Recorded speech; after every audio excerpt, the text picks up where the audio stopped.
हरे कृष्णा। धाम यात्रा विश्वास के पथ पर कार्यक्रम में आप सभी दर्शकों का हार्दिक स्वागत है। धाम यानी वो स्थान जहां भगवान अपने भक्तों संग लीलाएं करते हैं और धाम दर्शन की महिमा ऐसी कि इसके दर्शन से पाप नष्ट होते हैं, तीर्थ मार्ग में सत्संग से ज्ञान मिलता है तथा भगवत भक्ति और आध्यात्मिक चेतना की वृद्धि होती है। इस कार्यक्रम के माध्यम से देश विदेश के सभी श्रद्धालु भक्त घर बैठे बैठे अनेक धामों की मानसिक यात्रा कर भगवान के प्रति प्रेम विकसित कर पाएंगे। हमारा उद्देश्य इन सभी तीर्थों और धामों की महिमा से विश्व को अवगत कराना है, जिससे आप भी इन धामों की यात्रा कर परम आनंद की प्राप्ति कर सकें। श्री नवद्वीप जो सभी धामों का अलंकृत आभूषण है, जो संधनी शक्ति का क्रीड़ा स्थल है, इस नवद्वीप धाम में सारे वैकुंठ लोकों का वास होता है। तो पिछली कड़ी में सीमंत द्वीप के अंतर्गत हमने दर्शन किए और जाना माया मारी मठ, बेल पुकुर तथा रुकुमपुर के बारे में। श्रीमान पद्ममुख निमाय प्रभु जी के संग नवद्वीप धाम के 9 द्वीपों की यात्रा करते हुए अंतरद्वीप और सीमंत द्वीप के दर्शन करने के पश्चात अब हम प्रारंभ कर रहे हैं गौद्रुम द्वीप की यात्रा। गौद्रुम द्वीप नवविधा भक्ति में कीर्तनम या भगवान नाम के जप का प्रतीक है। इस कड़ी में हम जानेंगे गौद्रुम द्वीप का महत्व, फिर गौद्रुम द्वीप के अंतर्गत जाएंगे सुरभि कुंज, जहां सुरभि और इंद्रदेव गौर भजन किया करते थे। आइए कार्यक्रम का आरंभ करते हैं और श्रवण करते हैं गौद्रुम द्वीप का महत्व।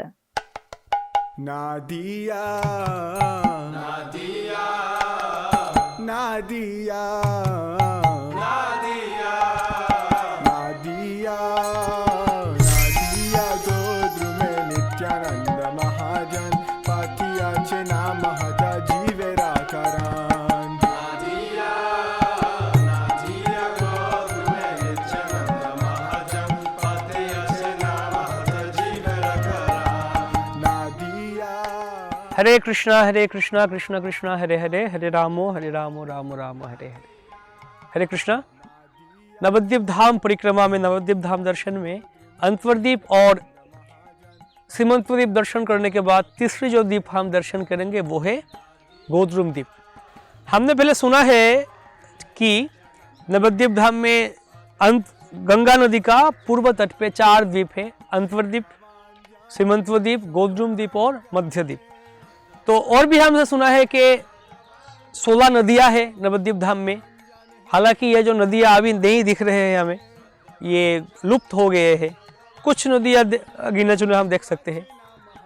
तो पूर्व तट पे जो ये जो 4 द्वीप है, तो इनमें से अंतर्द्वीप और सीमंतद्वीप एक जगह में है और गौद्रुम द्वीप और मध्यद्वीप और एक साइड में है। बीच में जलंगी नदी या फिर सरस्वती नदी जा रही है, बह रही है। तो सरस्वती नदी ये चारों द्वीप को बीच में से अलग कर रही है।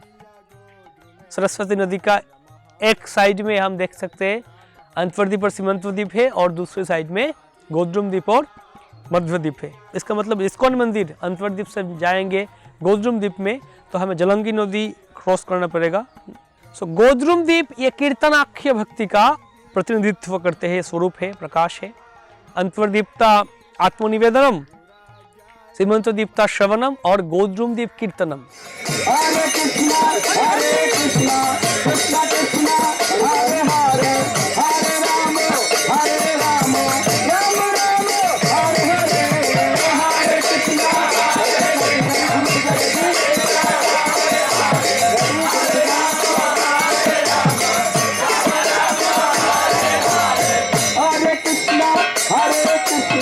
कृष्णा कृष्णा हरे हरे, हरे राम राम राम हरे हरे।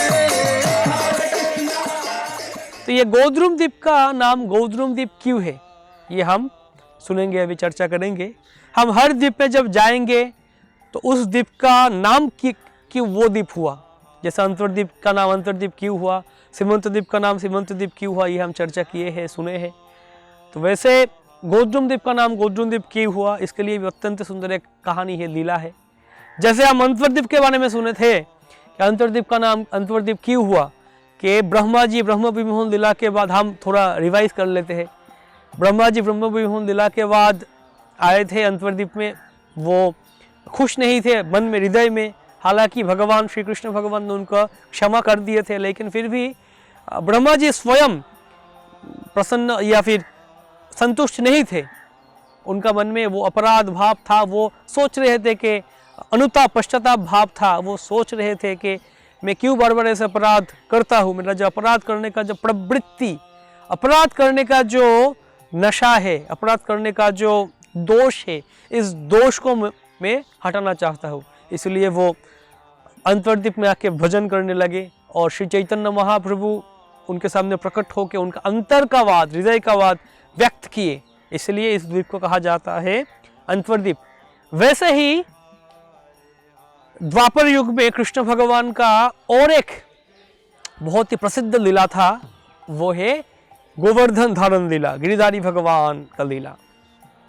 गिरिधारी भगवान का लीला तो पता ही है हमें कि इंद्र का बहुत गर्व हो गया था। इंद्र सोच रहा था मैं स्वर्ग राजा हूँ, सबसे क्षमताशाली हूँ, ऐसे घमंड आ गया था इंद्र का। तो भगवान ने सोचे कि ठीक है, अभी इंद्र मेरा भक्त ही है, तो बेचारा घमंड कर लिया, उसका घमंड तो उसके साथ कुछ करना चाहिए, घमंड को चूर करना चाहिए, नष्ट करना चाहिए। तो ब्रजवासी सब मिलके इंद्र का पूजा करने का प्रयास कर रहे थे, इंतजाम कर रहे थे। तब कृष्ण आके बोले कि क्यों आप इंद्र का पूजा कर रहे हो, हमें असल में गोवर्धन का पूजा करना चाहिए, क्योंकि गोवर्धन पर्वत वो ही हमें सब कुछ देते हैं, हमें जल देते हैं, पानी देते हैं, अन्न देते हैं और बाकी सब कुछ। हमारे गायों के लिए इतना ताज़ा मीठी मीठी घास देते हैं, तो हमें गोवर्धन पर्वत का पूजा करना चाहिए। तो सारे ब्रजवासी कृष्ण का बात मान के गोवर्धन पर्वत का पूजा करने लग गए। यहाँ इंद्र देव वो बहुत गुस्सा हो गए कि इतना क्षमता और दुस्साहस इस कृष्ण का कि मेरा पूजा बंद कर दिया। मैं कृष्ण को और सारे ब्रजवासी को एक सबक सिखाऊंगा। तो इंद्र ने उसका जितना कठिन भयानक जो मेघ था, बारिश था, उनको भेज दिया, संवर्तक और बाकी सबको, जाओ प्रबल बारिश डाल दो वृंदावन के ऊपर और सारे वृंदावन को एकदम बाढ़ लगा दो, ताकि ब्रजवासी समझ सके, सीख सके कि इंद्र कौन है, इंद्र का शक्ति क्या है, वो समझ सके। तो वैसे ही हुआ, वैसे कर रहे थे। लेकिन आगे का जो कहानी है हम संक्षेप में बताते हैं कि कृष्ण भगवान ने 7 दिन और 7 रात तक गोवर्धन पर्वत को उनका उंगली में उठा लिए थे और ब्रजवासी को रक्षा किए थे। तो इंद्र ने समझ लिया था कि कृष्ण कौन है, परमेश्वर भगवान स्वयं है। तो इंद्र का उनका गलती का एहसास हो गया। तो अब इंद्र सोच रहे थे कि कैसे मैं इस गलती को सुधार सकूं। कृष्ण तो मेरे प्रति बहुत ही गुस्से होंगे, क्रोधित होंगे, कैसे जाऊंगा मैं कृष्ण के पास। तब इंद्र सोचे कि कृष्ण के बहुत ही प्रिय है सुरभि माता, सुरभि गाभी। गाय कृष्ण का बहुत प्रिय है। जब कृष्ण गाय देखते हैं तो बहुत ही प्रसन्न हो जाते हैं। तो क्यों ना मैं सुरभि गाभी को लेकर जाऊं। और स्वर्गलोक में सुरभि गाभी रहती है, वो सारे गाभियों का माता है और स्रोत है। तो इंद्र जाके सुरभि गाभी को बोले कि हे मैया सुरभि, ये देख लो मैंने बहुत ही गलती कर दिया, कृष्ण के प्रति अपराध कर लिया, तो कैसे मैं इस अपराध को सुधर सकूं। कृपा करके आप मेरे साथ चलो और मेरे ओर से आप कृष्ण के पास विनती करो, क्षमा याचना करो। तो आप कृष्ण के बहुत प्रिय हो, आप कृष्ण आपका दूध पीते हैं, आपका दूध से नहाते हैं भी कृष्ण, अभिषेक होते हैं उनका, आप बहुत ही प्रिय हो कृष्ण के प्रति, कृष्ण के पास। तो इसलिए आप अगर मेरे ओर से प्रार्थना करेंगे कृष्ण के प्रति तो कृष्ण बहुत खुश हो जाएंगे और मुझे क्षमा करेंगे ज़रूर, अवश्य, ये मेरा विश्वास है। तो सुरभि गाभी वो मान गए, बोले चलो जाते हैं। तो कृष्ण तब वृंदावन में थे, अकेले थे, गोवर्धन के पास वो बैठे हुए थे। तब इंद्र सुरभि गाभी को लेके आए, सामने रखे और सुरभि गाभी जाके इंद्र के ओर से प्रार्थना किए कृष्ण के प्रति, कृष्ण के पास। तब कृष्ण भगवान प्रसन्न हुए और क्षमा कर दिए इंद्र को। तो ये वृंदावन में गोवर्धन में जो गोविंद कुंड में हम देखते हैं जो लीला हुआ था, गोविंद कुंड अभी भी है, हम दर्शन करते हैं परिक्रमा के समय। तो ये तो गया, हमें ये कहानी तक इस तक पता है। इसके बाद क्या हुआ? इसके बाद जब इंद्र और सुरभि गाभी वो लौट के चले गए स्वर्गलोक में, तो ब्रह्मा जी को भी जैसे पश्चाताप हो रहा था, इंद्र को भी ऐसे पश्चाताप होने लगा कि मैं बहुत गलती कर दिया, मेरा ये जो गलत आदत है, अपराध करने का दोष है, प्रवृत्ति है, नशा है, मेरा आप में आप है, वो मैं बार बार ऐसे अपराध कर लेता हूँ भगवान के चरण में, और भगवान बार बार वो बहुत ही दयालु होकर क्षमा करते देते हैं, लेकिन बार बार मैं ये अपराध को दोहराता हूँ। तो मुझे क्या करना चाहिए? मुझे इस अपराध का जो दोष है, अपराध करने का जो मेरा स्वभाव है, इसको सुधारना चाहिए। तो वो वापस दोबारा जाके सुरभि गाभी के साथ बातचीत करने लगे, सलाह करने लगे, तो क्या करना चाहिए मुझे? तो सुरभि गाभी ने बोले कि आप एक काम करो, नवद्वीप धाम में जाओ। नवद्वीप धाम ये श्री चैतन्य महाप्रभु का धाम है। श्री कृष्ण भगवान स्वयं कलयुग में श्री चैतन्य महाप्रभु का रूप में अवतरण करेंगे, अवतार लेंगे और सारे बद्ध जीवों को उद्धार करेंगे, कृष्ण प्रेम वितरण करेंगे, दान करेंगे, नाम प्रेम दान करेंगे। और जितना अपराधी है, अलग अलग अवतार में अपराध किए थे भगवान के प्रति, सारी अपराधियों का अपराध शोधन हो जाएगा नवद्वीप लीला में। तो ये सुनने के बाद इंद्र और सुरभि गाभी वो आगे नवद्वीप में, गोद्रुम द्वीप में, और इस गोद्रुम द्वीप के बड़ा एक अश्वत्थ वृक्ष हुआ करता था, जिसका परिधि 8 योजन तक हुआ करता था, इतना बड़ा अश्वत्थ वृक्ष। उस अश्वत्थ वृक्ष के नीचे बैठकर इंद्र और सुरभि गाभी ने तपस्या किए थे श्री कृष्ण, श्री चैतन्य महाप्रभु, गौरांग महाप्रभु के ध्यान किए थे। तो उनका ध्यान और तपस्या भजन में संतुष्ट होके श्री गौरांग महाप्रभु उनको कृपा किए, दर्शन दिए। तो क्योंकि इस स्थान में, इस अश्वत्थ वृक्ष के नीचे बैठकर सुरभि और इंद्र ने तपस्या किए थे, ध्यान और भजन किए थे गौरांग महाप्रभु के। तो हमें तो पता है कि वृक्ष को कहते हैं ध्रुम, संस्कृत में वृक्ष मतलब ध्रुम, कल्पद्रुम, श्रियकांतः कांतः कल्पतरुवः, इसमें कहते हैं कल्पद्रुमः। तो कल्पद्रुमः जो अश्वत्थ वृक्ष ध्रुम है, और सुरभि गाभी मतलब गो माता कहते हैं हम, गो और ध्रुम, ये दोनों मिलके हो गया गोद्रुम। तो ये है गोद्रुम द्वीप का नाम। गोद्रुम द्वीप की हुआ उसका कहानी।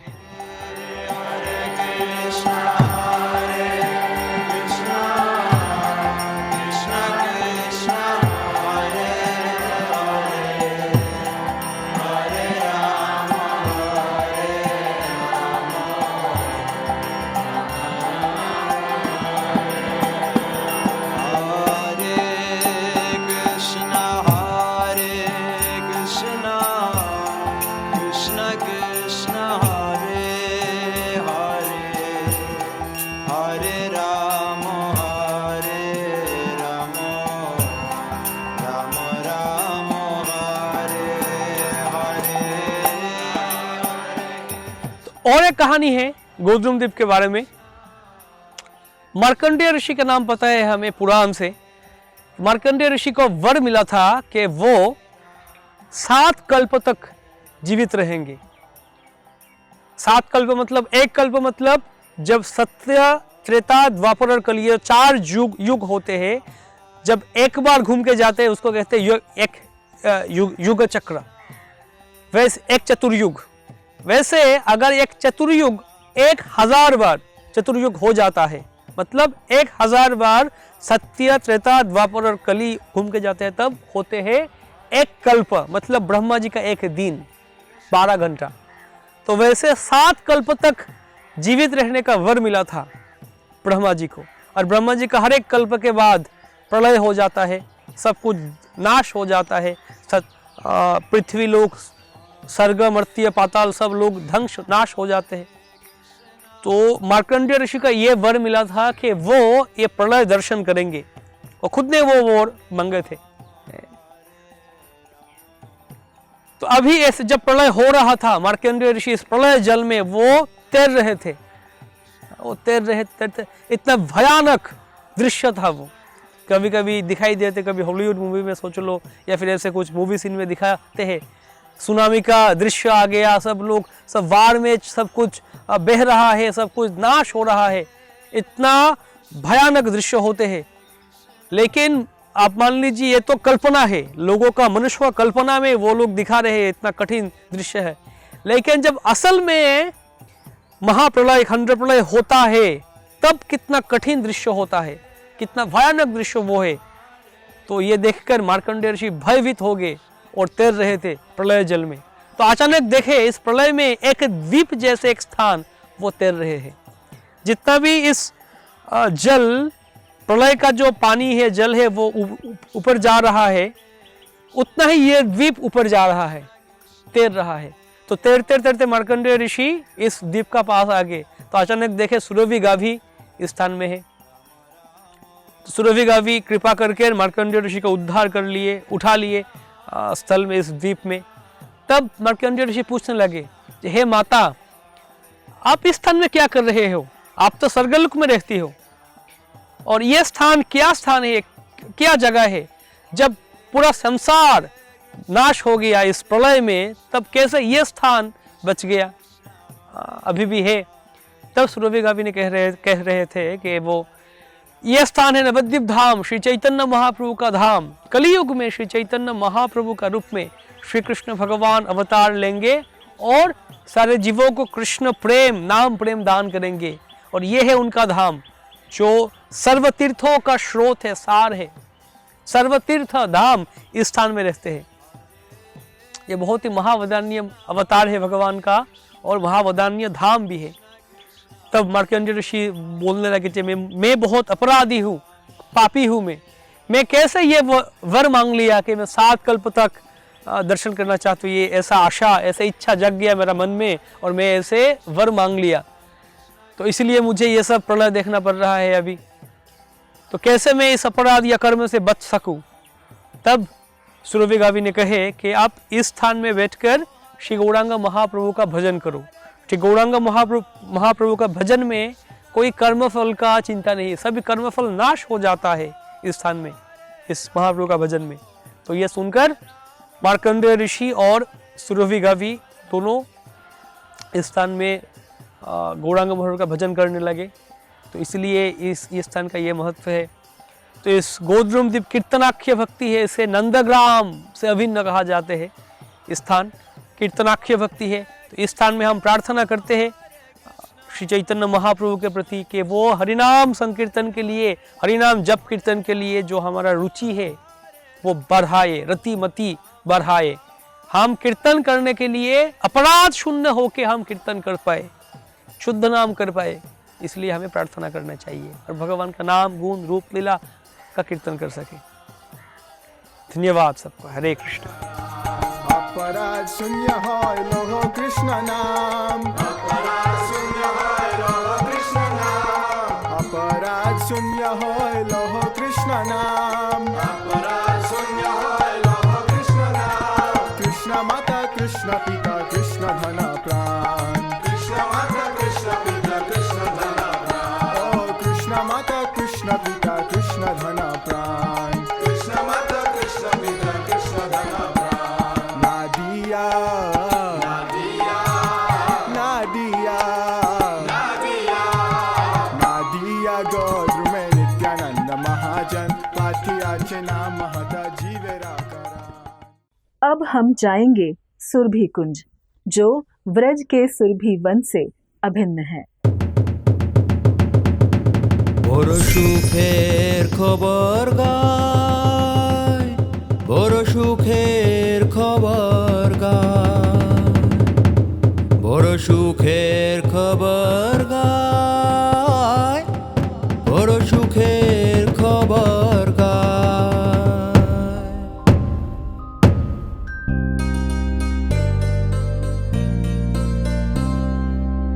সুরভি কুঞ্জেতে নামের হাট খুলেছে, সুরভি কুঞ্জেতে নামের হাট খুলেছে, ঘোড়া নিতাই ঘোড়া নিতাই ঘোড়া নিতাই। বড় সুখের খবর গাই, সুরভি কুঞ্জেতে নামের হাট খুলেছে খোদ নিতাই। सो नवद्वीप धाम दर्शन में हम अगले स्थान दर्शन करेंगे सुरभि कुंज गोद्रुम द्वीप में। तो ये श्रील भक्तिविनोद ठाकुर का एक बंगाली भजन है, दालालेर गीत कहते हैं इसको, और बहुत ही प्रसिद्ध है। सुरभि कुंजेते नामेर हाट खुले छे खोद निताई। नित्यानंद प्रभु इस सुरभि कुंज में नाम का, हरि नाम का हाट मतलब बाजार खुले हैं। श्री चैतन्य महाप्रभु वो नवद्वीप धाम में अवतरित हुए थे और नवद्वीप धाम में प्रचार भी किए। तो बाद में श्री चैतन्य महाप्रभु संन्यास लेकर नीलाचल धाम में चले गए, तो उनके साथ साथ श्री नित्यानंद प्रभु भी गए थे। तो कुछ देर बाद श्री चैतन्य महाप्रभु ने नित्यानंद प्रभु को कहा कि तुम बंगाल में चले जाओ, बंगाल में चले जाओ, उधर जाके कृष्ण भक्ति का प्रचार करो। सुनो सुनो नित्यानंद, सुनो हरिदास, सर्वत्र आज्ञा मोर करो हो प्रकाश। प्रति घरे घरे गिया करो ये भिक्षा, बोलो कृष्ण भजो कृष्ण करो कृष्ण शिक्षा। कि हे नित्यानंद हरिदास, हर घर घर में जाओ और जाकर ये भिक्षा करो, भिक्षा मांगो कि कृपया आप सब मिलकर हरिनाम कीजिए, कृष्ण नाम कीजिए, कृष्ण का पूजा कीजिए, और कृष्ण का पूजा कैसे करना चाहिए वो सीखिए। तो ये नित्यानंद प्रभु के प्रति, हरिदास ठाकुर के प्रति श्री चैतन्य महाप्रभु का आदेश था, निर्देश था।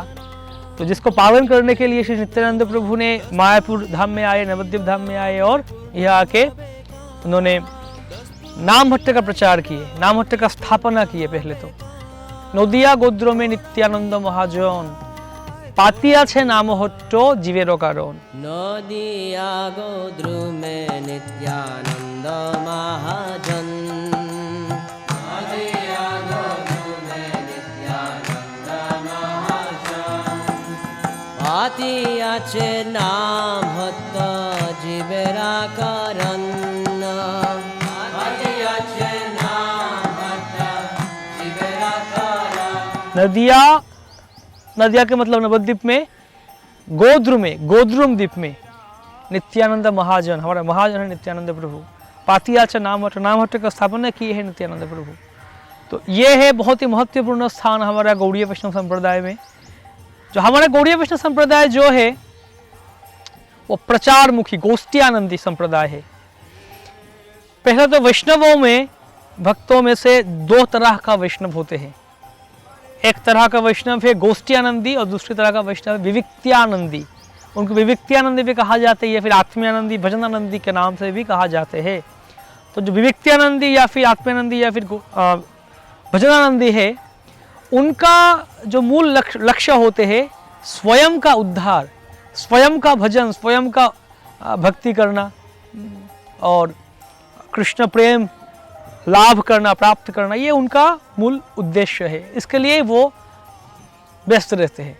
और जो गोष्ठियानंदी है वो तो स्वयं का उद्धार के लिए, स्वयं का भक्ति में प्रगति के लिए प्रयत्न करते ही है, साथ साथ वो पूरी मात्रा में कोशिश करते हैं कैसे बाकी जो जीवात्मा है, आसपास संसार का जो बाकी जीव है, उनका भी मदद कर सके, उनको भी सहायता कर सके, उन जीवों को भी उद्धार कर सके। तो ये है गोष्ठियानंदी। तो हमारा जो संप्रदाय है गौड़ीय वैष्णव संप्रदाय, हम गोष्ठियानंदी है। श्री चैतन्य महाप्रभु शिक्षा दिए हमें प्रचार करने के लिए। एकला मालाकार हमें कहाँ कहाँ जाबो, एकला बा कत फल पारिया बिलाबो। में महाप्रभु आए और बोले कि मैं अकेला हूँ, मालाकार हूँ, माली हूँ, तो इतना फल है, प्रेम फल, मैं अकेला कितना ही खाऊंगा और कितना लोगों को दे पाऊंगा, सब जगह नहीं जा पाऊंगा। इसलिए मैं सबको आदेश देता हूँ, मेरा जितना भक्त है सब जाओ, और ये जो प्रेम फल है महाप्रभु के प्रति, कृष्ण के चरण कमल के प्रति प्रेम फल, ये सबके पास आप वितरण कर दो। श्री चैतन्य महाप्रभु का ये निर्देश था। तो हम गोष्ठियानंदी भक्त है और संप्रदाय है। हमारा मूल लक्ष्य है प्रचार करना। पहले तो हमें विचार करना चाहिए, आचार करना चाहिए, प्रचार करना चाहिए। तो कैसे करें ये हम इस स्थान में आके नित्यानंद प्रभु के पास प्रार्थना कर सकते हैं, श्रील भक्तिविनोद ठाकुर के पास, श्रील भक्ति सिद्धांत सरस्वती ठाकुर के पास, श्रील अभय चरणारविंद भक्ति वेदांत स्वामी प्रभुपाद के पास हम प्रार्थना करना चाहिए कि आप सब महाजन हो, तो आपका जो मनोभाव है, मनोभिलाष है, मनोभिष्ट है, वो कैसे समझ सकता हूँ मैं। मनोभाव और उद्देश्य, मूड एंड मिशन वो क्या है, कृपया वो हमें समझा दीजिए। श्री चैतन्य मनोभीष्टम स्थापितम येन भूतले स्वयं रूप कदा मह्यम ददाति स्वपदांतिकम। रूप गोस्वामी का हम प्रशंसा करते हैं, उनका महात्म्य देते हैं। मूल कारण क्या है? श्री रूप गोस्वामी पाद उन्होंने श्री चैतन्य महाप्रभु का जो मनोभीष्ट, उनका उद्देश्य क्या था, महाप्रभु का उनका इच्छा क्या था, वो समझ पाए थे रूप गोस्वामी पाद ने। इस जगत में उन्होंने इसको स्थापन किए है, महाप्रभु का जो उद्देश्य और मनोभाव अभिष्ट। तो इसलिए हमें समझना चाहिए, विचार करना चाहिए पहले तो, क्या हमारा जो आचार्य है, प्रचारधारा है, महाप्रभु का मनोभाव उद्देश्य क्या है, नित्यानंद प्रभु का मनोभाव उद्देश्य क्या है, भक्ति विनोद ठाकुर, भक्ति सिद्धांत सरस्वती ठाकुर, हमारे श्रील प्रभुपाद और बाकी जो आचार्य है, उनका मनोभाव क्या है, समझना चाहिए, पहले विचार करना चाहिए, तब जाके हम उसको आचार कर सकेंगे, मतलब हमारा जीवन में अपना सकेंगे, साधन कर सकेंगे और साथ साथ उसको प्रचार करेंगे। हरे कृष्णा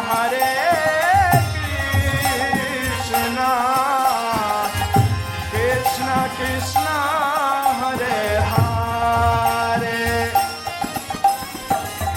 हरे राम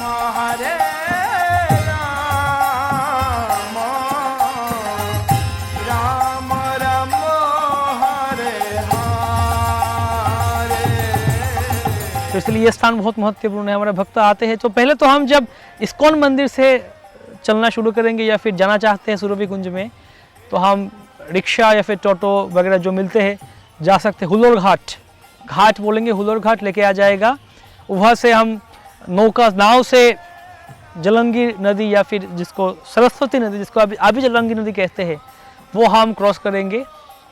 उसके बाद जो घाट आएगा उस तरफ घाट से हम रिक्शा या फिर ऐसे गाड़ी मिल जाएगा, 4-5 मिनट लगेगा। या फिर अगर हम चलेंगे बाएं तरफ चलेंगे तो फिर 15 मिनट चलने के बाद सुरभि कुंज मठ आ जाएगा। श्री भक्ति विनोद ठाकुर का घर से, स्वानंद सुखजा कुंज घर से 200 मीटर दूर है ये। तो इस सुरभि कुंज में अभी एक गौड़िया मठ है, अत्यंत सुंदर गौड़िया मठ, वहाँ श्री राधा कृष्ण का अत्यंत सुंदर विग्रह है। हम भक्त सब आते हैं यह स्थान में परिक्रमा के समय और दर्शन करते हैं, नृत्य करते हैं, कीर्तन करते हैं, हरि कथा करते हैं।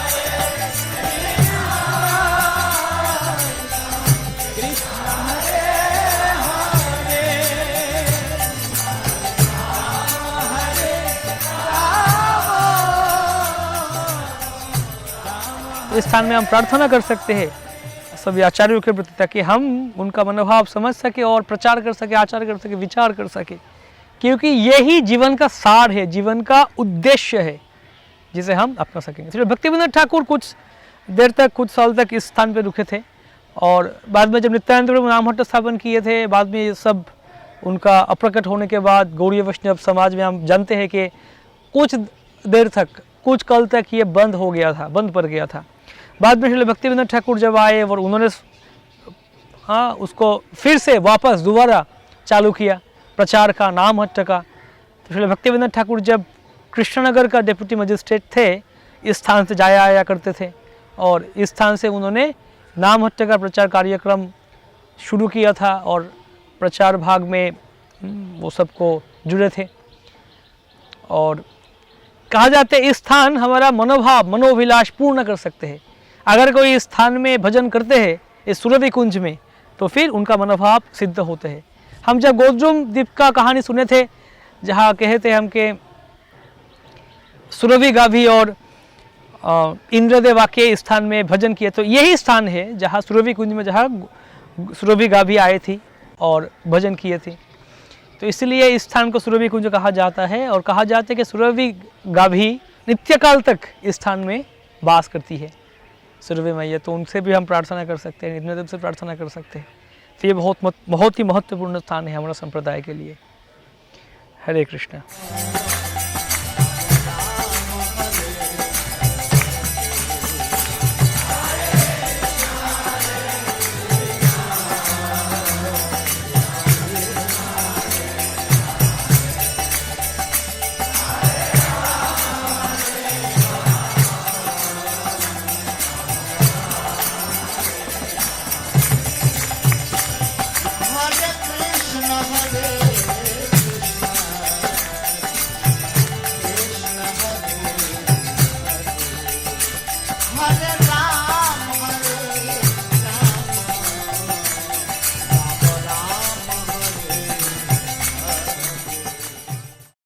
आशा करते हैं कि आपको ये कार्यक्रम अच्छा लगा होगा। इस कड़ी में हमने जाना गौद्रुम द्वीप का महत्व और हमने दर्शन किए सुरभि कुंज के। अगली कड़ी में गौद्रुम द्वीप के अंतर्गत हम जाएंगे स्वानंद सुखदा कुंज, शिल भक्ति विनोद ठाकुर के घर। फिर जाएंगे आम घाट, जहां श्री कृष्ण चैतन्य महाप्रभु ने भक्तों को बिना मौसम के आम के फल प्राप्त कराए। और उसके बाद जाएंगे सुवर्ण विहार, राजा सुवर्ण सेन के महल, जहां श्री गौरचंद्र ने मनमोहक रूप में अपने पार्षदों के संग नृत्य किया था। आपको ये धाम यात्रा कार्यक्रम कैसा लगा? अपने सुझाव और प्रतिक्रिया हमसे साझा करें व साथ ही यह भी बताएं कि इस कार्यक्रम में आगे आप और कौन से धामों का दर्शन करना चाहेंगे। धन्यवाद। हरे कृष्णा। ऐसे ही और भक्तिमय कार्यक्रमों के लिए देखिए हरे कृष्णा टेलीविजन, और इसे प्राप्त करने के लिए आप अपने केबल अथवा DTH ऑपरेटर से संपर्क करें तथा और अधिक जानकारी के लिए आज ही डायल करें 7666 839 839।